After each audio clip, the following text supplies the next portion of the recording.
Hello guys, we are back with our next lecture. In this lecture, let us go through behavior model guys.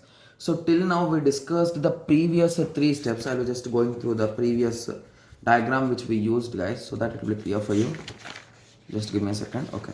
So this was the diagram and these are the things which we are discussing, right? So now we are done with scenario based, flow oriented and class based. So now we are going through the last stage, that is nothing but behavior elements. So from the name itself you can say behavior. So how the software behaves is nothing but in this model we'll be discussing about that only. So the behavior model interacts how software will respond on occurrence of an external event.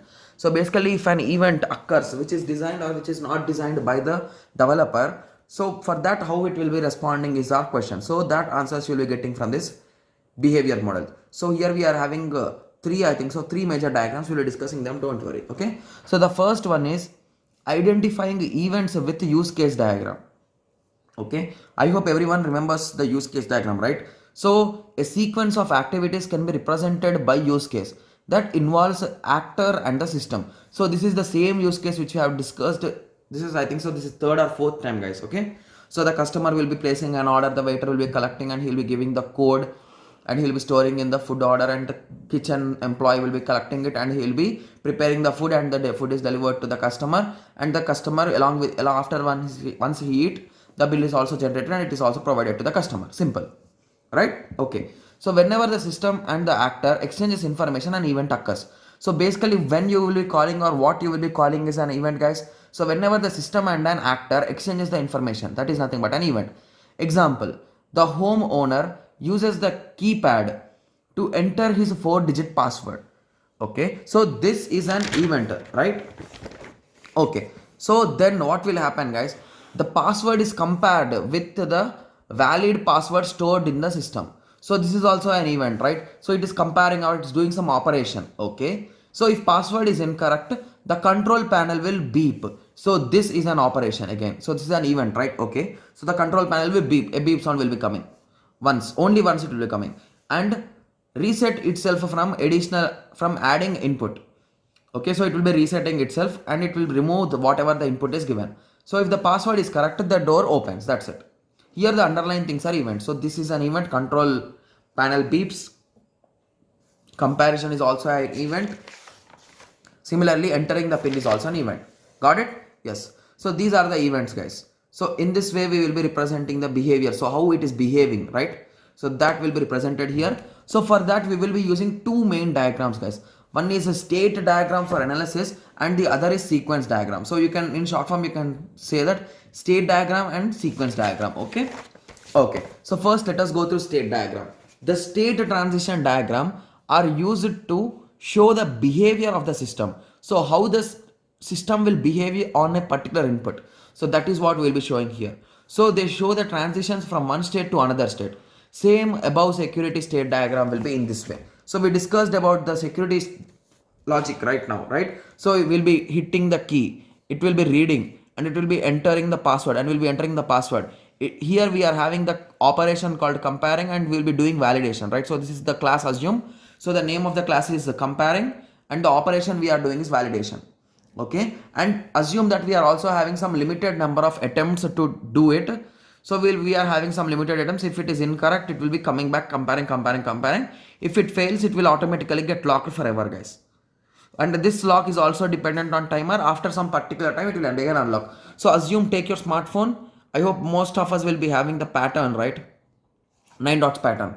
So continuously do wrong guys. It will be saying that locked for some particular time, 30 seconds. Do again, it will increase the time. Do again, it will increase the time. Like that it will be assuming that you are someone else other than you. Please don't use fingerprint, please use the pattern. Only that will work. Okay. Okay. So in that way, the same logic we have written here guys. So reading, and once the password is entered, it will compare. So it will compare for some time, and once the limit has been reached, it will go to locked state and it will locked for some limited amount of time.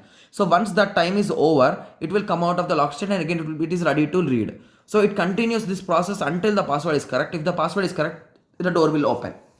It is activated success and again you can enter the pin. Okay, so here we are having two conditions guys, number of tries and number of, okay. So if you are writing this example, please try to explain it in words guys, because if it is given for LAQ, you need some explanation, right? Yes.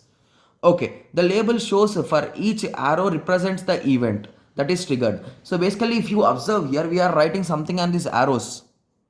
Those are nothing but events, guys. Okay, so this is a state diagram for the given question. Okay, okay, so I hope everyone got some basic idea about the state diagram. So now let us go through the sequence diagram. So these diagrams are also used to represent the behavior of the system. Okay, so basically here we, guys, if you remember, we already discussed this example, so I'll be just giving you an overview and we'll be discussing it again. Okay, so these diagrams show the events causing the transition from one object to another object. Okay, so basically each object you will be placing in this way, guys. Okay, so each object is placed and he is the actor here. Okay, so the actor interacts with each and every item. Okay, here we are maintaining these bars, right? So these bars are called as activation bars, and this dotted line is nothing but timeline. So dotted line is the infinite time it continues till end, and activation bar is nothing but whenever the user is using that module or the user is active, he will be till end, and here these modules are having some part of activation bars. Okay, similarly we will be representing with arrows, guys, the requests and everything. Okay, so anything else? So this is nothing but the self loop or self message. This is normally called as message, the arrow.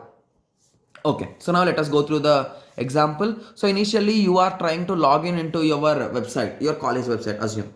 Okay, so initially you will be opening your Chrome browser and you will be entering the URL. So you requested the URL, you will be displaying the login page form. So once you display the login page form, you are entering your details. So once you enter the details, till now you are interacting with only the login form. So now it will be checking for validation. So assume that the code which is written for validation and everything is also on the login form module only. So assume in that way, just for some easy understanding. Okay, so then you will be logged in. So now you will be directly, you can enter the user details again. So it is assume that it is a two-step verification or something else. So you will be entering the user details and then you will be entering your details, and at the end you will be logging in and you'll be getting the acknowledgement back. So here if you observe here, it's defining the exact flow with even with the step numbers, like what will happen if you do in this way, right? So I hope everyone got a clear idea. So this is one more example, guys. So this example also you can check, but here it is asynchronous. That's the only difference. You can just check the example, guys. I just wrote the explanation here, but here the only advantage is that you can do operations like create and delete also. Okay, okay. So in this diagram I did represent everything, guys. So I gave names for this is returning response, this is asynchronous, if it is direct arrow it is synchronous, if it is a shaded arrow. Similarly, what else are there? So this is to create and this is to delete. Okay, so if you delete it, it will be the lower timeline will also be get deleted, and if you create something, you can create something in between, guys. Originally Z is not there, but you created in between, so you can create in that way also. Okay, so I hope everyone got some basic idea about the behavior model, right?